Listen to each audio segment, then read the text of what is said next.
Today, we're going to do something pretty cool. We are opening a time capsule of wisdom, reaching back 80 years into the past. We're going to explore the February 1944 issue of a spiritual magazine called Akhand Jyoti and see what its timeless guidance has to teach us about living a meaningful life, right here, right now. And you know, everything we're about to dive into, it all comes from this one incredible source. It was written by the visionary founder, Pandit Sri Ram Sharma Acharya-ji. Just think of it like finding a hidden map to a more fulfilling life. And hey, we're going to follow it together. So, that really makes you think, doesn't it? I mean, in our chaotic, fast-paced world, where do we actually find our true north? Well, this 80-year-old text suggests the answer isn't out there somewhere in all the noise. Nope. It's waiting for us to discover it right inside ourselves. And that's exactly where our journey begins, by mastering our own inner worlds. The idea here is that before we can even hope to change anything out there, we've got to start with what's going on in here. Now, at the very heart of this inner work is this one central concept, aparigraha. It's this beautiful idea of non-possessiveness. And look, this isn't about getting rid of everything you own. It's way deeper than that. It's a profound shift in perspective. It's about realizing our purpose isn't just to pile up endless stuff, but to use what we truly need to live a life full of meaning and purpose. So, you're probably wondering, how do we actually do this? Well, the text lays out a roadmap for us. Step 1, we learn to tame our senses, so we're not constantly being pulled around by every little fleeting desire. Step 2, we conserve our power, our focus, our mental energy. It's a precious, limited resource, so we learn not to waste it. And step 3, this is where it gets really transformative. We shift our focus to cultivating inner wealth. And this quote just captures that idea perfectly. True, real, lasting happiness, it's not found in the next gadget or a bigger house. It's discovered in simplicity and in being genuinely content with what you have. That's the source of what the text calls boundless bliss. Now let's see how this inner shift translates so powerfully to our actions in the world. You see, once we begin to master our inner world, it just naturally changes how we act. So this next section is all about the incredible power of right action.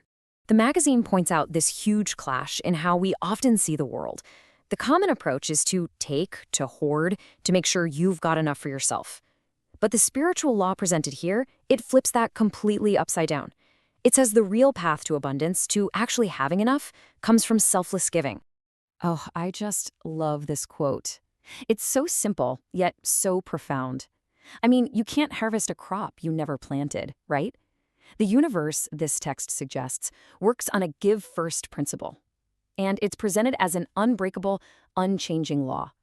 You put good out into the world, and sooner or later, good will find its way back to you. So what this all boils down to is that every single action matters. That small act of kindness, that generous gesture, it all creates ripples that spread out way further than we can ever see. And these actions, they don't just affect others. They lift our own spirits and actively help create a better, more harmonious world for everyone. And this brings us to the highest, most powerful principle discussed back in that 1944 issue. The one force that connects and powers everything else we've talked about: love. The text makes this incredibly bold claim here. Love isn't just an emotion we feel. It's the very fabric of existence. It's that invisible, fundamental force that binds everything together. Our families, our societies, the entire cosmos. And without it, everything just starts to unravel. And this slide really shows us what's at stake. A life that's based on selfishness, it only leads to conflict and decay. A life of indifference, well, that just leads to stagnation, nowhere. But a life built on love, on real connection and compassion, that's the path to unity, to growth, and to progress for all of us. Wow, what a powerful image. It's such a stark warning, isn't it? If we let love wither away in our relationships, our beautiful world loses its life, its vitality, and it becomes this desolate wasteland. It really hammers home the idea that love isn't some luxury. It's absolutely essential for a thriving world.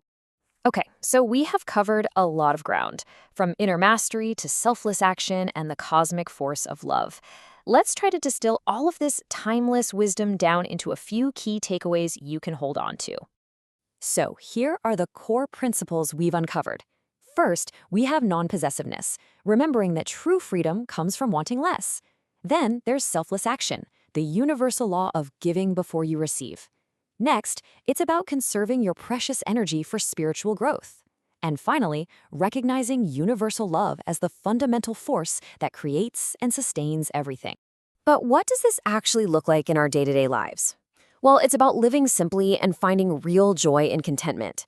It's acting with generosity, giving what you can, your time, a kind word, without keeping a scorecard.